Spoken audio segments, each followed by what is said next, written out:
You asked questions, the developer answered them. Let's do this. Why are you making PC games worse and worse with lots of features and poor quality? Examples: lack of mod support settings, decent multiplayer settings, dedicated publicly owned and ran servers, not rented, etc. Money. How does it feel to make a game that bombs critically? During development, are you conscious that you're making a shit game, or are you just having too much fun to take a step back and realize that maybe this isn't gonna be that good? Sucks. Usually those choices are made by higher ups or publishers, forcing them on mid and low level people who know that shit is stupid. If you complain too much, you can get into a world of fuck. But it's funny to read reviews that point out everything you and your fellow team members pointed out during development. How much pressure do publishers actually put on studios? Activision forced Bungie to gut Destiny and make everything DLC and boring. EA pressed DICE into releasing BF4 way before it should have been, and it's barely fixed now. And all the stupid frames and resolution quotes people paid by Ubisoft spew. How much of that is publisher and how much is studio? It depends on both the publisher and the studio. Ultimately, the publisher usually owns the studio and any content that the studio produces, so you could argue that the publisher is 100% in control of the final product. Sometimes shitty decisions are made by the higher-ups inside the studio, and the publisher doesn't push back and say, hey, you're a fucking idiot and this is stupid, get the fuck out. Other times the publisher wants to add MOBA and multiplayer shit to everything because all they see is those types of games making bank and they want a piece. Other times dumbass devs make dumbass decisions all on their own, and the publisher is kind enough to let the studio have enough freedom to execute their vision. Then the game is shit and everyone gets laid off. That's why we can't have anything nice. When you see Gamergate posts or threads, what keeps you from not putting a pistol in your mouth and pulling the trigger? Honestly, it's been really heartening to see gamers come together and call journalists out on their shit. It's been like 3 months now, and the mainstream media has been trying to push this misogyny narrative and claim gamers were dead, and everything they do seems to fail so hard. It's awesome. Like, if enough of us say gamers are dead, they will totally believe that, right?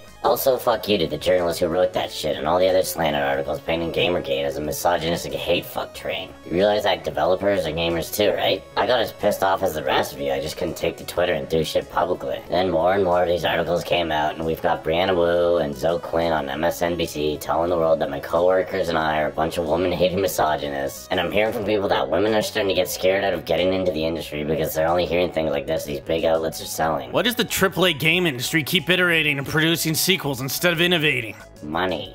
Why do you think game companies are trying to appease the casual market when the hardcore gamers are the people who obviously buy the products you make? Publishers are doing both. They see a lot of quick, easy money to be made in the casual market. They still see AAA as something worth throwing millions at, which is good for me because I really prefer making cool shit. But if we were really trying to pander to the casuals as much as people think we are, we'd never finish the last half of a game. I forget the actual figure I heard from some guys who knew things about stuff, but it was around 60 to 80% of people who play games never even see the later levels. Sucks. Best way to get started developing with no prior knowledge of anything? Join a mod team. If your favorite game has mod tools, open them and start dicking around. That's how I got started. There's tons of tutorials on coding, scripting, animation, modeling, sculpting, all that stuff on YouTube. Shit's awesome. Why do sequels that get bigger budgets take out all the extra features? Like how Mass Effect 1 and 2 neglected childhood's worth of side quests, and 2 didn't have dick despite having like twice the budget and a fuck ton of time. Could be the publisher wanting the game to be more accessible. Like Mass Effect 1 had cool RPG stuff and that was neat. It sold pretty well and that was neat too, but EA probably took a look at what else was selling and hot and decided to try and shove more of that into the game. I mean, it's not always a bad thing. Mass Effect 3's multiplayer is pretty fun. Transparency surrounding the game development process is something consumers have been asking for a while. What are your views on it? I think people would be both interested and disappointed if they saw the cool things and the dumbass decisions made every day. But also, sometimes you gotta not meet your heroes. Like, look at Fez. I didn't buy that shit because I think Phil Fish is a fucking retarded asshole. But if we're talking about publishers being honest and admitting to dumbass mistakes to the public and apologizing for being stupid, yeah, that'd be cool. I think they teach you in business college to never admit that you're a fucking retard, so that shit would probably never happen. What do games cost more in Australia? It's a digital product. A fucking digital product! Cause you filthy casuals don't complain to your government about this shit enough. Is viral marketing on certain popular image boards real? I don't know, possibly. It seems like paying someone to post about your game and get called a faggot is a waste of money, but business people have made stupider decisions, so sure. Is there a game from a game franchise that you think really missed out in the final product? Like, had a lot of wasted potential? How would you redesign that game? Duke Nukem Forever. I would make it not be shit. You ever thought maybe you'd make more money as an accountant? Nope, I'm a closer, and fuck you, that's why. How can developers justify horribly written stories and horrible gameplay? Money. What do you think the response to Gamergate ought to be, and how is it understood within the industry? Something between burning it all to the ground and ethics in gaming journalism. I'd be happy if it just resulted in an environment where people don't get crucified for their beliefs, whether pro-Gamergate or anti-Gamergate or social justice warrior. Seeing people get vilified in mainstream media has really pissed me off. I'm loving seeing these assholes who think they're the only ones who can have an opinion and their opinion is the right one get fucked by the reality that they are no one. Gamers are finally knocking these assholes off their high horses and dick slapping with the truth. It's great. On a more personal note, I know a lot of people want to avoid the whole Zoe Quinn thing, but I think it's fucking amazing to see everyone try so hard to defend an abusive, manipulative asshole. It's fucking sad that the guy who wrote the Zoe post is getting fucked by mainstream media. Dude was volunteering time at a robotics lab to make surgery robots, and some douchebag started harassing his workplace to get him fired. People are so fucking blinded by their campaign to white knight a fucking abusive asshole that they'd rather start slapping their dicks together at the news that a guy who was the victim of abuse got what he deserved because he outed his abuser. That's fucked up.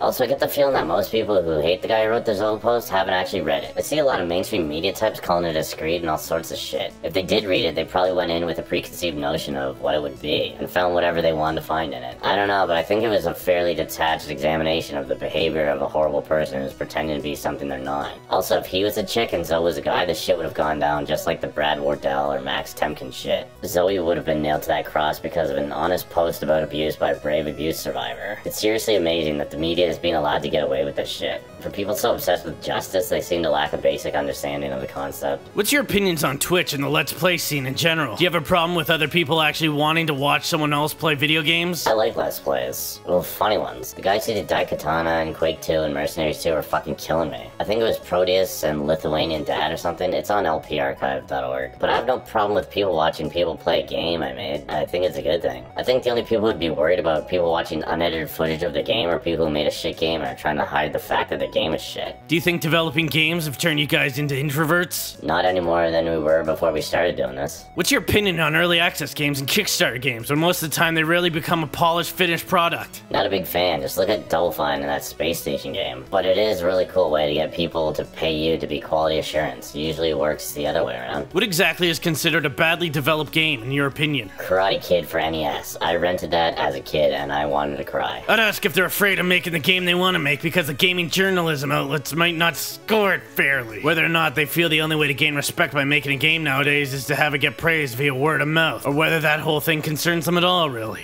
Developers are not. Publishers might be. We'll see how Gamergate pans out. I think journalists are scared of YouTube hobbyist reviewers and Let's Players because people are more and more turning to them for opinions. With the recent drama going on, how's your opinion of gamers changed? And does that mean anything for future games you work on? Yes. I have much more joy in my heart knowing gamers are willing to stand up for what they believe in and tell a bunch of bullies to fuck right off. It won't change the way I do what I do because I always wanted to make the coolest shit and I always tried to. It's good to know there's love out there for us. Sometimes you gotta deal with so much shit like office politics and having complete idiots get promoted and throw bad decisions and you can't do anything to fix it and it can get depressing. Knowing people out there can play something I made and I can make them forget about some shit that's going on in their life makes it easier to forget about the shit that goes on in my life, and I thank you guys for that. Are demos gonna come back? Why can't we have demos instead of paid early access? Demos sometimes hurt sales. People see how shitty a game is and don't buy it. Publishers are afraid of bad things happening, so even good games don't get demos sometimes. Also, it takes a long time to branch the code and wrangle the assets for a specific build for a demo. It's usually stupidly time consuming to do something that should be simple. Do you feel offended that a hack like ZQ made a text-based game and is somehow more relevant than you now? I feel offended that she calls herself a developer. I'd ask anyone working for EA why they're a cunt. The devs at EA are awesome. The suits are assholes. Why does the final copy of the game always look like shit compared to your E3 demos? Any E3 demo I've worked on has been made of actual in-game assets, code, and ran real time on either console or PC. But some people don't do that shit. Those people are really cool people and their games should definitely sell millions and consumers should totally not complain about false representation of a product. How often do you work on games that you yourself would enjoy? Do you mostly look at what the target audience likes or think about whether or not you'd like a mechanic or feature? I've been lucky to have worked on more things that I like than things I don't like. Usually people start by putting in things they like and depending on the publisher and studio they can do focus groups to see if that shit's working or not. Sometimes it's a good thing, sometimes not. I've seen far too many cases of designers trying to reinvent the wheel just because they think they can do it better and they're too shitty to actually make it better, let alone as good as the thing they think they can do better than. That shit's both funny and sad to me. Well, it's only sad when those people get promoted and continue to push their shitty ideas but don't get fired because they're actually really good at sucking dicks and talking big.